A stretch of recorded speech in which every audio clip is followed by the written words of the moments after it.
Hey everyone, welcome back to homerecordingmadeeasy.com and here on my YouTube channel. And once again, welcome to learning how to mix in Presonus Studio One version 3. These videos are intended to help the absolute beginner, whether you're coming from another DAW, such as Pro Tools, Logic, Cubase, etc., or whether this is the first time you've used any digital audio workstation. These videos are intended to help you get up and running in Presonus Studio One with no fuss and no muss, so you can start mixing your next project in your home studio real simple, real easy. So in this video, we're going to take a look at picking up where we left off last week, where we looked at organizing our session. We're going to do what's called cleaning tracks, or do housekeeping on tracks, as I like to call it. So before we do that, though, if you like what you see in this video, please hit that subscribe button. Also, go out to the Facebook page. Follow me at facebook.com/homerecordingmadeeasy. And if you want more tips, tricks, concepts, and training around everything home recording and more training products such as these with a lot more in-depth look, please head out to homerecordingmadeeasy.com. So let's head on over to Studio One here, and we're back on our start page. We're going to click on the song button at the top right-hand corner to get to the session that we've been working on this whole time. So last video, we went ahead and we imported our audio tracks, we color-coded them, and we organized them, and we routed them to our buses. If you haven't seen that video, head back to the archive over on the YouTube channel and check out the Presonus Beginner's Guide series, and the video from last week will be in that playlist. So now what I like to do once I get to this point of organize everything, I color-coded everything, now what I want to do is I want to do what I call cleaning tracks. Do some fade-ins, some fade-outs, cutting out some of the bleed and some of the dead spaces for a couple of reasons. One, I want to clean up the edit screen in front of me, so as I'm working throughout my mix, it's a lot easier to identify and navigate through my edit screen. And number two, I want to clean up any kind of mic leakage on certain tracks, some headphone bleed on other tracks, and things that can kind of cloud up and muddy my mix, and I don't want to have any kind of clicks and pops when the playhead runs across my audio events. So that's what we're going to do now. So the first thing we're going to do is we're going to do a bunch of fade-ins. So as you can see in front of you, we have our edit screen here, and we have our tracks in kind of a small view. Now what I like to do in Studio One is I like to come over down here to this bottom drop-down box where it says tiny and click on this arrow.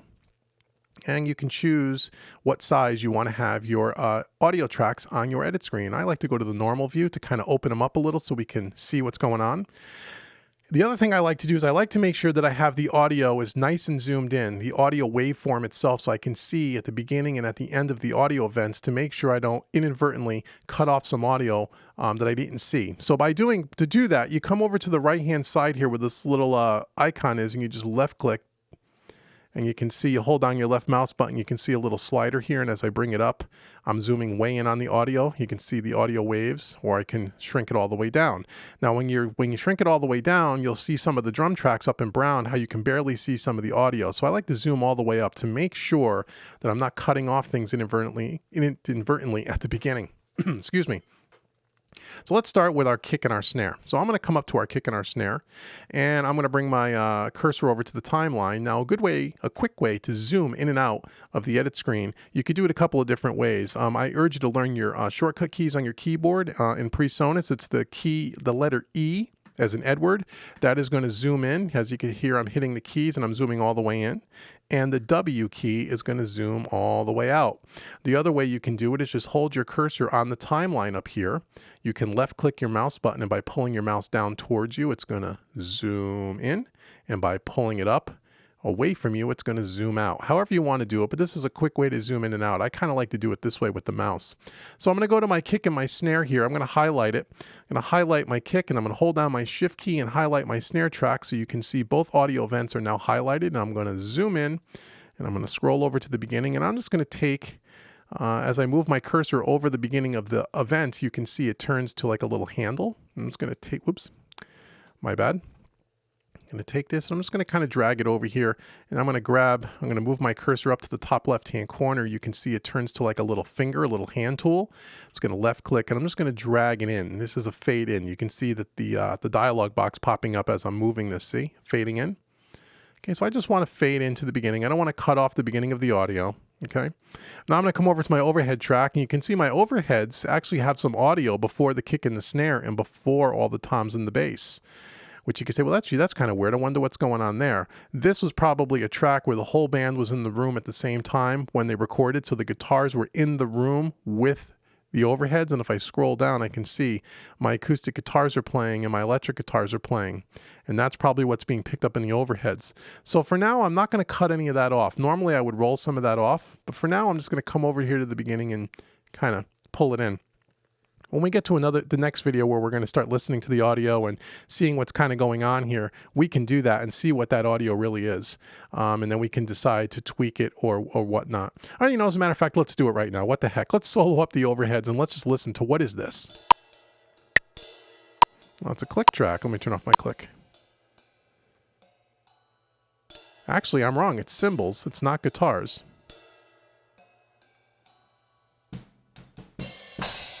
Okay, so those cymbals at the beginning, that's what that is. So it's a good idea to kind of listen as you're kind of doing this. So we don't want to cut that off at the beginning of the song. So we're just going to do that. Now on the toms, we're going to highlight all these tom tracks. You can just highlight the first one, hold down your shift key. You can click all the way down and highlight all of them. And we're just, again, going to grab it and we're just going to move it over to maybe where the kick and the snare kind of starts. Again, it just kind of cleans up the real estate, makes the screen a little bit easier to look at.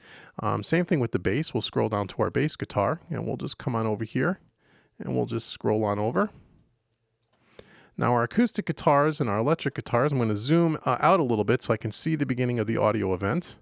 Again, I'm just going to highlight the acoustics, just going to drag it in a little bit, and just going to do a little fade in. And the same thing with the electric guitars, at least this one for now.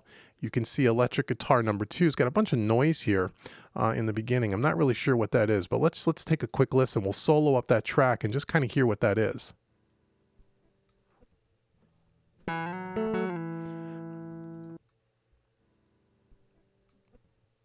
So what you can faintly hear in the background is you can kind of hear the strings kind of resonating.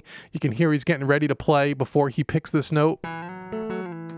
So I know that doesn't sound like a lot. You can barely hear that. It's really not that audible. But as a good practice, I would try to get rid of that. You don't want all that crummy noise going on in your tracks. If you had like, say, 6 or 8 guitar tracks and they all had that kind of going on, and you can see it right here as I zoom in. Oops. As I zoom in here, you can see all that. It's just mic bleed, right? So we can just take this and we can just get rid of all of that. We just want to get rid of all that noise. Using my W on my keyboard to zoom back out again. Let's go to the lead vocal track and let's do the same thing. Let's bring this all the way up to the beginning of the lead vocal and kind of do a fade in. Okay, now our background vocal tracks, there's not a lot of background vocals going on here, so I don't need all of this yellow audio event. So I'm just going to come over here. Again, just going to kind of bring it up. Again, how much you cut off is really entirely up to you.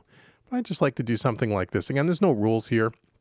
It's just, personal preference, but it's a good idea to clean up some of that audio. So now we cleaned up all the beginnings and did all our fade-ins. Now we're going to scroll over to the end of the song, and we're going to do the same thing with our fade-outs, and we're going to work backwards. So we have our background vocal tracks here again. Let's just go over to the end. Let's do a fade-out, lead vocal. Let's go all the way to the end of the song. Again, we can use the W, put our playhead over at the end, and then we can zoom in. So we can just see where we want to be. Come over to our lead vocal. Okay, we have our 2 electric guitars here. Again, we can highlight both of those. Just do a fade out. And this will make sure that we don't have any clicks and pops or anything like that going on in our audio. Same thing with the acoustics. We can do this. Now on this bass guitar, you can see that it's cut off at the end here, probably because the song fades out at the very end and this bass just resonates a little bit longer than we need it to. And we can take a quick listen to that just to see if that's what it is. That's exactly what it sounds like, and you can see that the drums kind of fade out up here, the overheads. So we probably don't need all of this at the end again. So for now, what I'm going to do is I'm just going to take this and just going to fade it at the end. And when you listen back to the song, you can adjust this and get rid of all this extra fade out if you need to on a case-by-case basis. Let's go over to our toms and do the same thing. Let's hit our W. Let's go over to the end of our tom tracks. We'll use our mouse here and we'll highlight all of our toms and we'll do the same thing. We'll just kind of fade them off. Okay, now let's go over to you can see I'm constantly zooming in and out just to make things quick here. Let's go over to our overheads and our kick and our snare. And let's make sure that we don't cut off too much on the last here, because if there's some cymbal crashes, you want to be able to hear those. You don't want to cut off those at the end. You don't want to have a a shoddy cutoff there. You want it to kind of fade out nicely. So now we've done all of our, and I'm going to hit W to zoom back out again. So now we have done all of our fade ins and our fade outs. Now before we proceed, what I would highly suggest you do is do a save. You can do Command S, or you can do Control S if you're on a PC, or you can come up to File and you can hit Save, which I've already done. That's why it's grayed out. Now one quick tip for you when we talk about saving, I don't think I talked about this in the last video. What I highly recommend you do, and you only have to set up this one time in Presonus Studio One, but you can do this in every DAW, is I would turn on what's called the autosave and set a 2 or 3 minute interval. So if you forget to save, Studio One will automatically back up every so many minutes that you choose. Mine is set for 2 minutes, and I'll show you how to do that. So you come up to the Studio One menu at the top left-hand corner, go to the Preferences window, and under Locations, under the User Data tab, where it says Autosave Documents, I have it set for 2 minutes. Make sure this is checked. That way, every 2 minutes, Presonus Studio One will automatically do an autosave, because as great as Studio One is and as stable as Studio One is, I can tell you that every single DAW, no matter which one you use, sooner or later will crash on you, and it always happens at the worst time, right? And it may not even be a DAW issue. It can simply be a computer issue with your operating system. So although I have rarely had Studio One crash on me, it does from time to time, and it's a good idea to have autosave. Even if you're really good at doing your command save during your workflow, it's always good to have a backup. So make sure that you do that. Okay, and then I'm always doing command save, command save, command save. Every time I start doing a little bit of work like this, especially when I do editing and I do cleaning tracks or automation or things like that, I want to make sure that I do saving as much as possible. Trust me, that's going to help you in the long run, okay? So now we've done our fade ins and our fade outs. And then the next thing I like to do is I like to take a look at my drums. If I'm working with acoustic drums like we are here, we have 4 tom tracks, okay? And I like to get rid of all the hits that are not, or all the playing or all the mic bleed between the tom hits. Now let me explain. So what I'm going to do is I'm going to highlight. And to make this easy, I'm going to change the color of this Tom 1 track to a different color so you can see it a little bit better. I'm going to change it to say like a purple color so we can see it stand out here, okay? And then I'm going to make it a little bit bigger just so we can focus in on the Tom 1 track, and then you're going to do it for Tom 2, 3, and 4. So I'm just going to show you this one. So you can see here that we have a lot of mic bleed going on from the drums. Now, it's hard to discern when you look at this particular tom track, where exactly is he hitting the tom? Now, the reason for that is because we zoomed way in close on our audio. Remember when we did that over here by clicking on this little icon and taking the slider and dragging it all the way up? So when I take this down, I dragged it down a little bit, so the audio is a little less, the audio waveform's a little smaller. I can now see what is the difference between where there's mic bleed here, which looks like a kick snare hit, and we'll listen to this right here. So if I listen back, solo up this tom track. Well, at least get rid of the bass. Okay, just the tom track. Okay, this is all the mic bleed on this Tom 1 track. Just kick snare. Now when we get down to here, you can see where the tom is actually hit. And here it comes in a second. You'll see it. You'll hear it actually. You can see how much bigger the wave hit form is. Okay, so what I want to do and what I like to do is I like to get rid of all the kick and snare hits in this tom mic, and all I want to hear is the tom when it's hit. Now you say, Dave, why would you want to do that? Well, and again, there's a couple of trains of thought here. Some engineers like to have all that mic bleed in there because they feel it gives the drum kit a little more of a lively feel, a little more of a natural feel. I feel the opposite way. Most times I try to get rid of all that stuff. I don't want to have all that kick and snare in my tom mics because it tends to cloud up and muddy up the mix. I want to hear the kick and snare coming from the close mics on the kick and snare and on the overheads, not on the toms. I find I get a much more punchy and a much more clear sounding drum kit when I get rid of all that noise between the tom hits. Okay, so what I'm going to do here, I know we did a fade in here, but what I'm going to do is I'm going to cut all this stuff out here. So again, I'm going to zoom in. I know that the tom hit is somewhere around here. Okay, so I'm going to zoom out, and I'm just going to take this, and I'm just going to get rid of all this. Just going to zoom. I'm going to fade it in way in here on the first hit. Let's get rid of this here. Bring this back a little. And I want to listen to where that hit comes in. So it's right here. Here's the first hit. That's a snare hit, and then here's our tom hit. So now I want to get rid of all this up to the tom hit. So I'm just going to bring this in like this. Now you want to be careful with toms that you don't cut it off too much. You want to have a little bit of a lead in, just a little bit, so it sounds natural. So you could bring this in as close as you can here, like this. And make sure we don't cut off the beginning of this tom. And then we're going to cut it off at the end. Now, even though you hear a little bit of cymbal bleed and stuff here, what I like to do with toms is I want to make sure that I hear the tom ring out. And usually right where that next snare hit comes in, and you can see it right here. You can see it right here, the kick snare. That's where I will tend to cut off that tom. So I'm going to use my blade tool by hitting the number 3 on my keyboard, and you can see it turns to a blade. It's going to make a cut. Then I'm going to go back to number 1, which is my arrow tool. And now this is a separate event.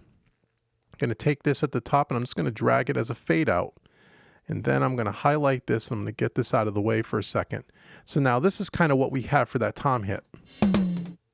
And now on its own, you go, wow, that really doesn't sound very natural. But when you have the overheads playing and you have the whole mix playing, these are really going to pop out of the mix nicely. And when you compress and do EQ on this without having all the mic bleed on the before and after the tom hit, you're not going to get a bunch of unwanted noise and a bunch of rumble and a bunch of muddiness.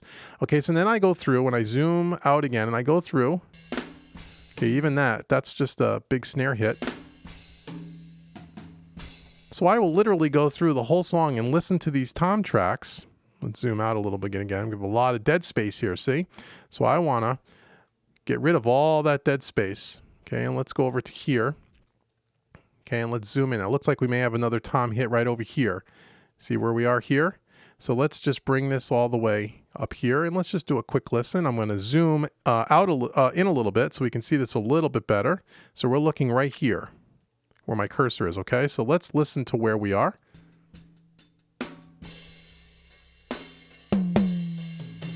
Okay, so he hits the 2 toms here. So again, let's get rid of all of this and I'm going to do a nice little fade in. Listen to where the kind of tom, kind of the ring kind of, trails off. Right about here. So I'm going to use my blade tool by hitting number 3 and I'm going to make a cut. Go back to my arrow tool, which is the numeral 1, and I'm just going to take this and I'm going to fade again. And then I'm going to get rid of everything after that. So again, now I have this. Okay? And I'm going to zoom back out again. So by using the shortcuts on your keyboard, the W and the E key, or by using your arrow on the timeline and using your mouse like I showed you, you'll start to get very, very quick at zooming in and out and editing and such. And then I just keep listening. I can tell these are all going to be kick snare hits. Now there's another hit over here. Let's see what this is. There's a tom hit. So you want to make sure that you take the time to listen to make sure you don't cut off a tom hit because you think it's a kick or a snare. Again, I'm going to zoom in. That's a tom hit. Okay. And I'm going to listen to it. And I'm going to use my blade tool, hit number 3. I'm going to cut it. So you get the idea. So I'm going to do fade ins and fade outs. And I do this on all the tom tracks. I go through, the entire song here. Let's do this, cut this here, delete. Okay, and then I'm going through and I'm listening. I'm listening to the song. I'm using my W and my E key again, and I don't see any other hits. Maybe there's one here. Let's take a listen. Nope, that's just a heavy snare hit. There's another one right here at the end of the song. Okay, so again, let's zoom in and let's take a look at that. Let's use our blade tool. Let's do a cut beforehand. Everything else before it is all dead space. Get rid of all that just by hitting the delete key. And now once again, you can fade in, listen to the ring out. Okay, this is another one where you kind of hear the cymbal in the background, but you want the full ring of the tom. You want that to K. So you're going to have to do a little bit of compromise. So we're going to get rid of some of this. We're going to get rid of all this, and this is what we have.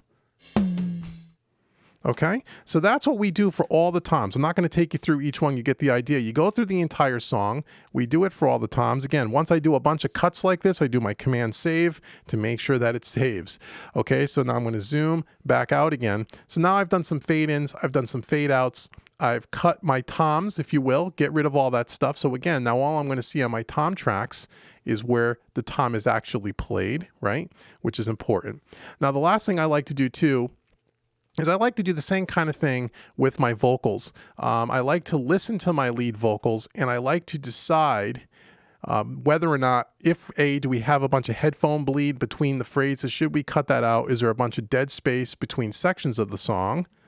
Like in here, where we have a bunch of dead space here, we can choose to cut that out if we want to. I'm going to zoom all the way up to make sure there's no headphone bleed, and I don't see any here. A lot of times what you'll find when you import audio into your mix sessions like this, you'll find that sometimes you'll get a bunch of headphone bleed between vocal phrases. Good idea to kind of cut all that stuff out.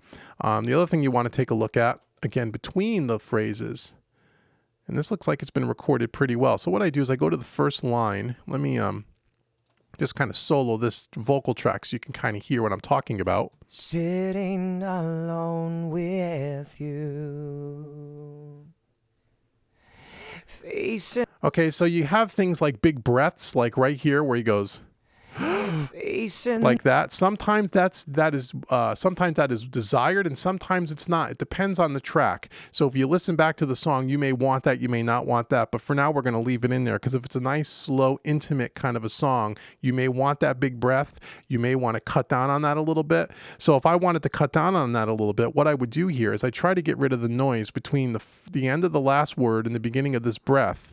Now I can also, instead of using my blade tool, hitting number 3, I can cut, and then I can highlight and delete. That's one way to do it. Command Z. Or I can just use my range tool in Studio One by hitting the number 2 on my keyboard, and it turns into this little cross, and I can just left click, highlight, and drag, and then hit delete, which is a little bit of a quicker way. And then I can do a fade out on that phrase, and I can do a fade in on the breath if I wanted to. I could do something like this, so the breath is not so obvious. Facing the... Seems a little more natural, right? Or I can bring it up like this, and I can get some of the breath, but not all of the breath. Depends on what you're going for. Facing the air. Okay, that as opposed to the original, which is this. That's a big breath. So you have to decide. A lot of times I like to compromise, and I like to keep some of the breath, especially on a slow kind of an intimate ballad like this. And I like some of it, but I don't want all of it. So I'll do kind of what I did just right here. Facing the air. And you can always tweak it in the mixing stage, but I like to get myself a starting point. Then again, using my W, I'm going to zoom out, and I'm going to scroll over, and I'm going to go between each one of the phrases and see, do I want to get rid of some of this stuff, like all this little headphone bleed here? And again, we're not sure what this is. This could be another big breath. There's nothing. That's not as bad as the first one, so I might just leave that one alone. So what I might use is my range tool, and I may come over here and just cut out the dead space, and then I may just do a fade in or a fade out and then a fade in on the breath. Now you can leave all this noise in between if you want. Again, this song, it's not too bad. There's not a lot of, this is a little bit of stuff going on, nothing major, but a lot of times I'll find that there's a lot of headphone bleed where I can actually hear the other instruments coming through the singer's headphones into the track. And you want to be careful of that. Again, this takes a lot of time. I'm showing you this very quickly, but to do a large song, this could take a couple of hours to go through and clean all this up. But I can tell you what it's going to do is it's going to add a lot more clarity and a lot more focus to your tracks when you get to your mixing stage. And once we get into mixing a little bit down the road, and we're worried about the creative side of mixing, we want to have all this housekeeping and all this cleaning tracks stuff out of the way so we could just focus on mixing. So again, I just go through the vocal tracks, I just go through and I get rid of all the dead space where it's warranted on the lead vocals, and then I use my W and my E key, my zoom in and out to kind of get around quickly. Now, when I go to my background vocal tracks, and we'll finish up this video on the background vocals, I'm going to highlight one of these here. You can see there's a lot more going on as far as noise between the phrases. So let's take a quick listen to what's going on here. Again, it's not very loud, but I can hear it. And I can also hear it down here on the second tracks. Now, with 2 background vocal tracks, if I solo both those up, listen to how much noise is between the phrases. You can hear the music. Game for two. And again, I know it's not very loud on its own, and when you have the whole mix playing back, you may not even be able to hear it audibly, but what it's going to do is it's going to add a lot of low information frequency-wise into your mix that may not be desirable. So again, every mix is a little different, but this is just kind of a system or a habit that I've gotten myself into where I take the extra time up front, I go through, I clean all my tracks up. So what I would do on something like this is I would just use my range tool, and I would just go through and I would just highlight all this hit the delete key, and then I go back to my arrow tool and I would just do some fade outs at the end of each one of these passages, and I would do them together because they're both singing the same parts that kind of speed things up a little bit, and then do some fade ins. And I would do this throughout the entire song. Look at all this noise between these background vocal track phrases. Let's listen to all the noise here. Oddly enough, in one of these tracks, I hear a siren in the background, like they were recording and a fire truck or something went by. Again, it's really faint, but it is there. And this stuff is so important. I can't emphasize enough how important this process is to getting a really good, clear, and with a real mix with a lot of clarity and a lot of focus. By cleaning up all this unwanted noise makes a huge difference. And a lot of engineers don't take the time to do this. And when the mix sounds kind of cloudy and it sounds a little muddy, a lot of people don't understand why. One of the reasons could be because they didn't take the time to clean up their tracks and get rid of all the unwanted noise. Now, there's something else going on here. We'll end our video here. I'm not really sure what's happening on this particular track here. It looks like something is a little awry, or maybe it's just the way he was breathing. Let's listen. Now, just a breath here. No big deal. So I go through all the lead vocal tracks, all the background vocal tracks. I want to make sure that that all the breaths are taken care of, all the unwanted headphone bleed is taken care of on the tom tracks. I get rid of all the sections where the toms are not being played. I do fade ins and fade outs on all my audio tracks. And that is kind of how I do what I call cleaning tracks or housekeeping tracks, to get the tracks ready for mixing. And then once you start mixing, you don't have to worry about all that technical stuff. It's a really good idea to get all the technical stuff, which is what this is, out of the way so we can get to the second phase of mixing, which is the creative. So I hope this video was helpful on how to clean your tracks. Again, for more tips, tricks, concepts, and training around everything home recording, please be sure to head out to homerecordingmadeeasy.com. And if you have not seen the rest of this beginner's guide series, go to the YouTube channel and check the playlist called Presonus Beginner's Guide, or Presonus Studio One Beginner's Guide. There's about 25 videos as of the making of this video, taking you through all the facets of getting up and running in Presonus Studio One version 3 very easily. So until the next video, this has been David with homerecordingmadeeasy.com. And once again, thank you so much for your support, and I will speak to you guys all soon. Take care.